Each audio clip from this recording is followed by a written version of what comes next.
What's going on, guys? Welcome back to Weekly GCap, the only source you'll ever need to catch up on all the gaming news from the last week. As always, we got quite a couple stories to go through, so let's go ahead and get right into this. First things first, let's go ahead and go over all the major game releases in the last week according to Metacritic. So, on July 25th, we had Arranger, a role-puzzling adventure, Earth Defense Force 6, and The Sims 4 Love Struck, which is an expansion for that game. And then on July 23rd, we have Conscript, Exophobia, F1 Manager 2024, and the star named EOS, and then going to July 22nd, we have The Operator. So, have you guys gotten to pick up or play any of these games? Next up, Fist, Fortune, Shadow Torch, and exclusive outfits pack for Olympics Go Paris 2024 are free on Epic Games. These will be free until August 1st at 11 a.m. EST, so you might as well redeem them because there's no better price than free. Next up, Call of Duty Modern Warfare 3 has officially been added to Game Pass. So this happened on July 24th, and it is now available for both Xbox Game Pass as well as PC Game Pass, though it is worth noting that this is not available to Game Pass core members, so you have to either have Game Pass Console or Game Pass Ultimate. This is obviously a big move because this is officially the first Call of Duty that has been added to the service. Now, Black Ops 6 is technically there, though it's more or less just like a pre-ordered version of the game, and the game isn't even out yet, but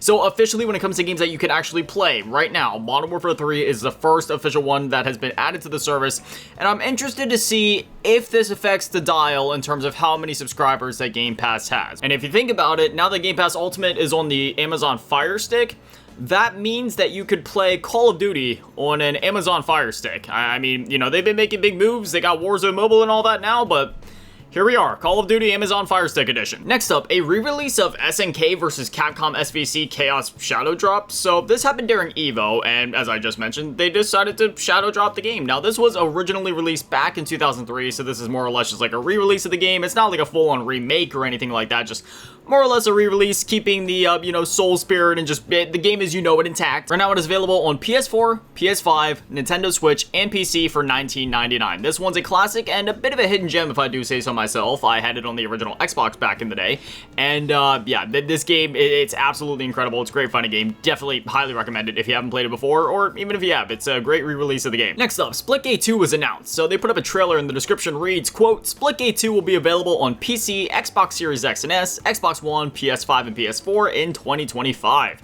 Suit up and portal into the action as an elite ace in Splitgate 2, a 4v4 free-to-play shooter redefining what it takes to be number one. Choose your faction, customize your weapons, master your portal skills, and play with friends as you compete for glory in a galactic arena. Play together, stand alone.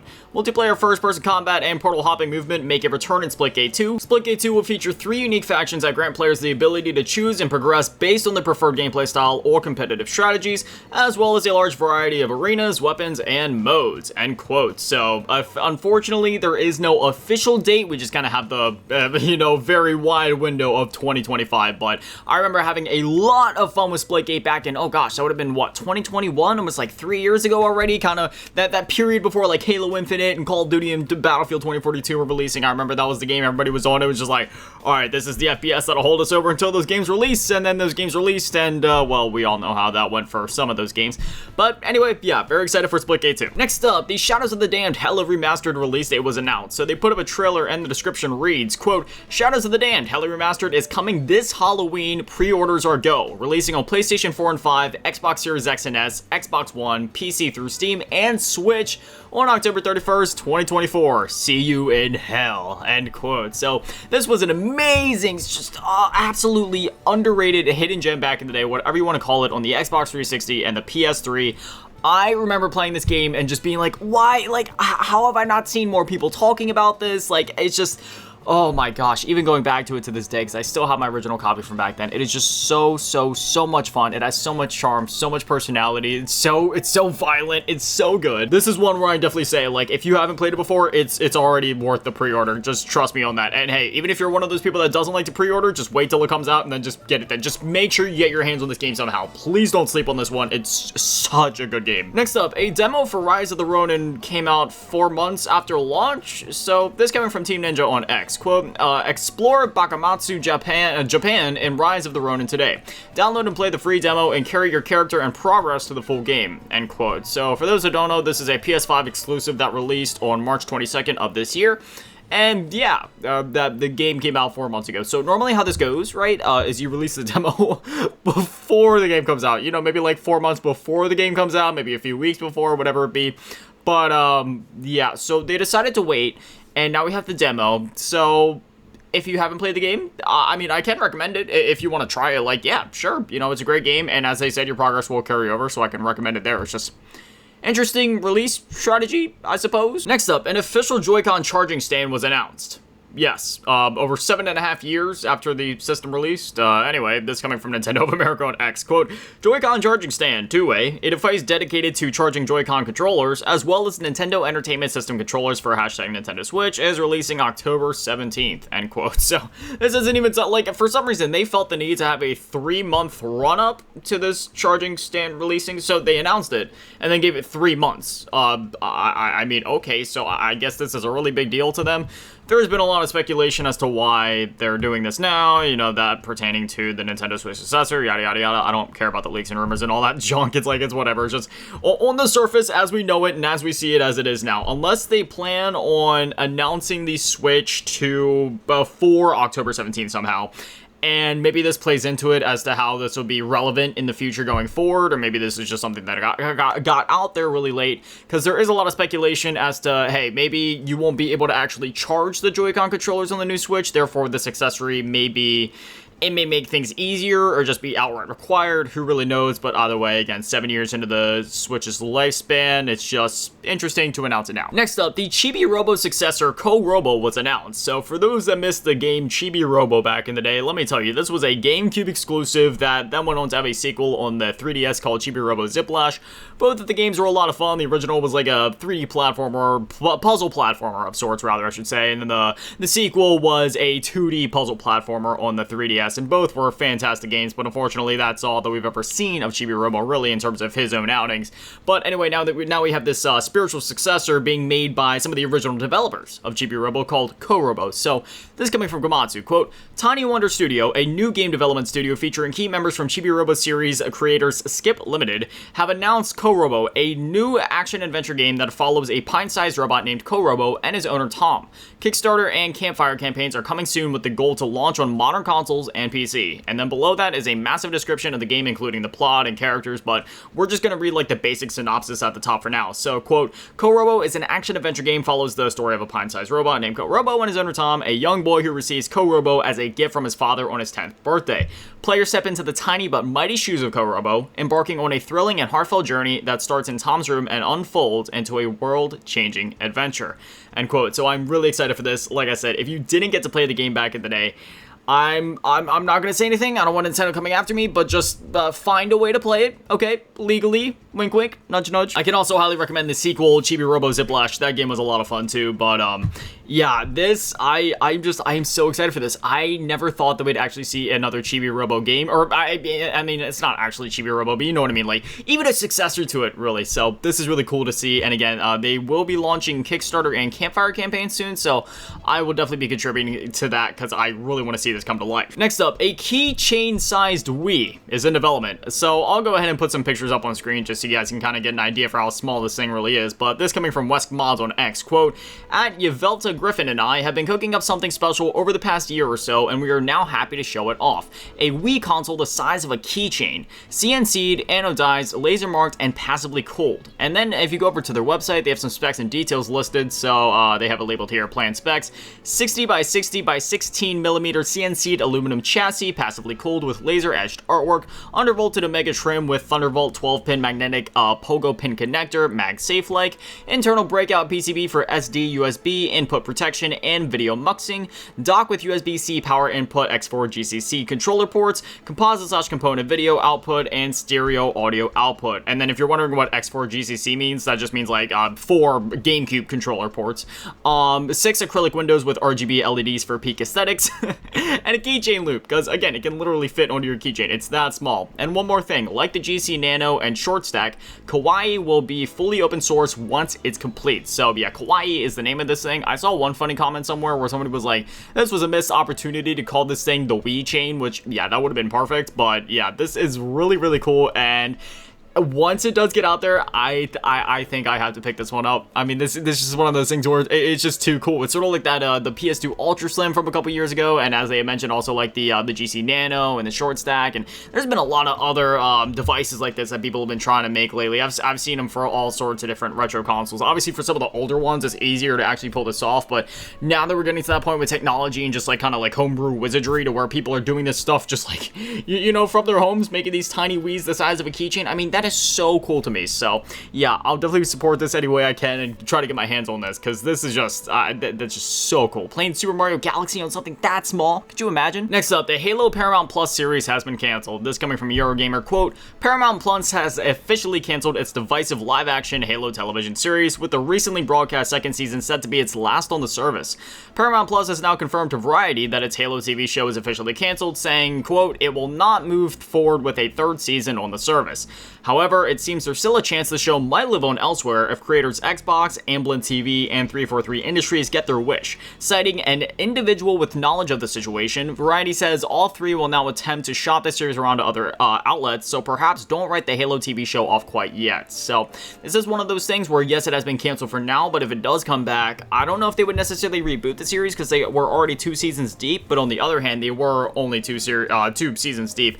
And with how divisive things we already were, I mean, for the mass general audience, maybe it would be better if they would kind of just, you know, quietly reboot the thing, maybe just try to do a safer retelling of the games, or maybe just, I don't know, just telling an original story that just, I don't know, sticks closer to what Halo fans would have expected, I guess. Me personally, I did enjoy the show, but I to a certain extent, I can understand some of the gripes that people did have with the show, just because it did veer away from, you know, Halo as we know it quite a bit, if we're being honest. But that being said, I thought the show was still good on its own merits. I really enjoyed it, but anyway, yeah, hopefully this show can live on somehow, and hopefully the show can go on, and hopefully it'll grow on people over time, because I really would like to see a Halo show where it gets started and we can see it all the way through to the end, you know, get the whole series finale and everything like that, and then just have a complete Halo series that, who knows, whether people like it at the moment or they don't, it'll just, it can be there. It's like a bit of a time capsule. It'll be like, hey, there was this live action, you know, a Halo TV show, and that's just, I don't know, that's just cool. That's just cool to me. Next up, Warner Bros. Has acquired Player First Games. This coming from Market Watch. Quote,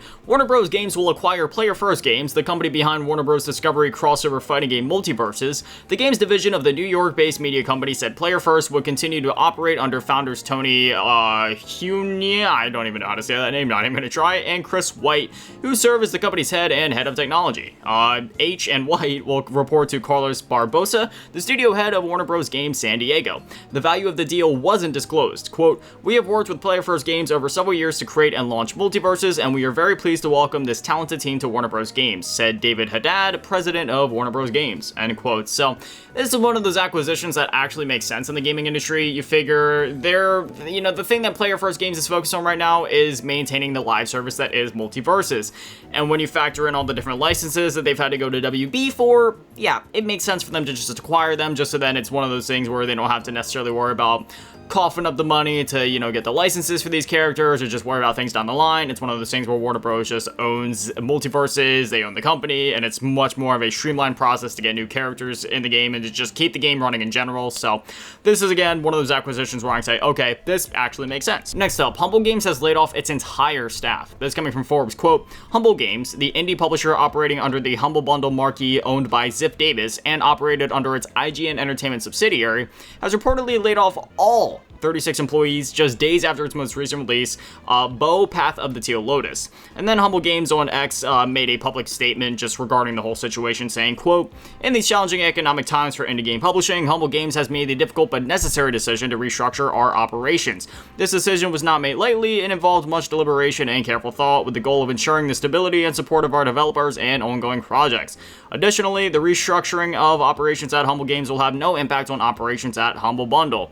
Now they have like a bunch of, you know, PR mumbo jumbo just to try to soften the blow of everything, so we're just going to kind of skip over that. But the funniest thing is that below all of this, you know, on Excel sometimes they have those boxes that say readers added context. Hear this one. Quote, contrary to Humble Games' PR statement, the publisher's quote-unquote restructuring meant all of the staff had been fired. And then there's a link to another article that details everything. So that one backfired on them quite quickly. So this is unfortunately just another one of those unfortunate and sad situations where one reason or another, that reason obviously being money, all these developers just had to get let go, and it is just so sad because it's been getting worse and worse. Now, granted, we haven't had as many stories coming out in the recent weeks and months as we had like towards the beginning of this year, where it was just nonstop, week after week. I literally had to make a segment in the show where we just go over all the layoffs that happened in the last week. Like, it was literally that insane.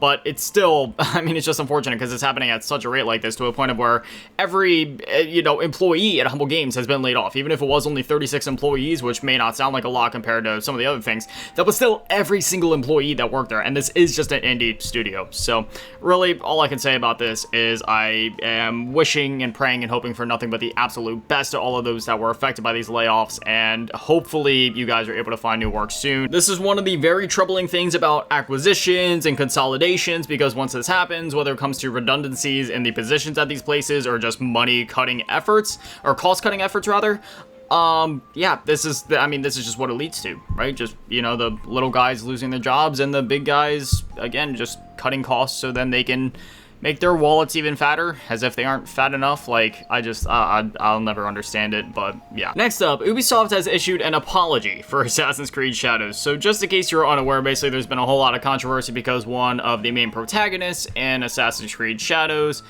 is black, and there's just a whole lot of controversy about a black samurai in the game, this, that, and the other, and I've always thought that this kind of stuff is stupid because it's like, dude, it's a video game, and it's very obvious if you've ever had even the slightest bit of experience with Assassin's Creed that it is all historical fiction.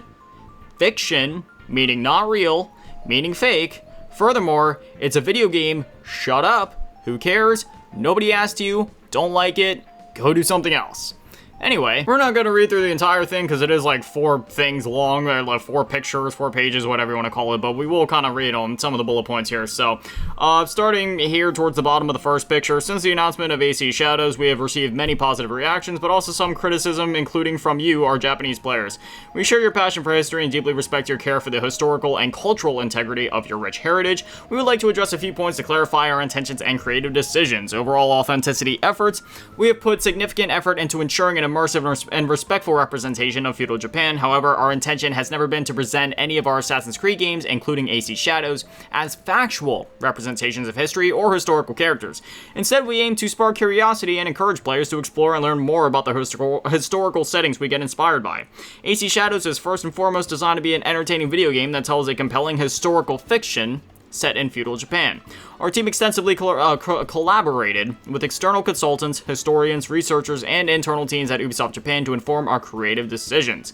So then, they just go on and talk about all the other stuff tied to this, and then they say, we apologize for, anybody we might have offended, yada, yada, yada. But again, I just don't feel like they really needed to put this apology out in the first place, I mean, sure, it's kind of annoying when so many people are snowflakes, to put it lightly, online nowadays, but I don't know, I feel like Ubisoft should have just stood their ground, you know what I mean? Like, it's a piece of historical fiction. Who cares? It's a video game. If you got a problem with it, then, I don't know, maybe you should be worrying about other things. Our time on this earth is finite, and if that's what you're going to worry about, then honestly, I just feel more bad for you than anything. And finally, the FTC and Microsoft are in a legal battle. Again. So, that's coming from Tom Warren on X. Quote, the FTC is calling Microsoft's new Xbox Game Pass standard tier a degraded product in a filing with the U.S. Court of Appeals for the Ninth Circuit. The FTC claims Microsoft is, quote, exercising market power post-merger of Activision Blizzard. And then below that, they have an image of the document from the FTC, which boils down to a whole lot of legal mumbo-jumbo, but we'll just go ahead and skip to Microsoft's response to this with their own legal document, which reads, it is wrong to call this a degraded version of the discontinued Game Pass for console offering. That discontinued product did not offer multiplayer functionality, which had to be purchased separately for an additional $9.99 a month, making the total cost $20.98 per month. While the Game Pass Ultimate's price will increase from $16.99 to $19.99 per month, the service will offer more value through many new games available day and date. Among them is the upcoming release of Call of Duty, which has never been available on a subscription day and date. After that, they basically just go on to legally roast the FTC for a bit in that document, but those are just the important bits. So at this point, that is all that we have on this story. There hasn't been anything else that has come out from this, not any more responses from the FTC or Microsoft, so we'll just have to see how things go as they go. But I just thought it was interesting. The acquisition happens, you thought that would be the end of the legal battles between the FTC and Microsoft, but Clearly not. They're at it again. The FTC saying that Microsoft is now serving a degraded product, whereas Microsoft is saying no, that isn't the case, which really, if you think about it, yeah, you know what, Microsoft is technically right about that, I suppose. But still, it's just, I don't know, I always just find this stuff interesting. It's like, man, our time is finite on this earth, and this is what people wasted doing. It's just sad. But anyways, that is all of the stories that I got for you guys this week. So now I'd definitely love to hear from you guys. What are your thoughts on everything that we talked about? Whether it's Microsoft and the FTC at it again, or Ubisoft's apology for Assassin's Creed Shadows, or the Halo TV show being canceled, or were you looking forward to Season 3, or are you glad that it's over? Whatever it is, whatever you're thinking, I'd definitely love to hear from you guys. But anyway, this is Weekly GCap. New episodes go live every single Friday at 9 a.m. Eastern. So if you want to catch them as soon as they go live, well then, now you know when to be here. But anyways, that's going to do it for me, guys. Thank you guys for watching. Have an amazing day and an amazing weekend. Stay beautiful. I love you all. Peace.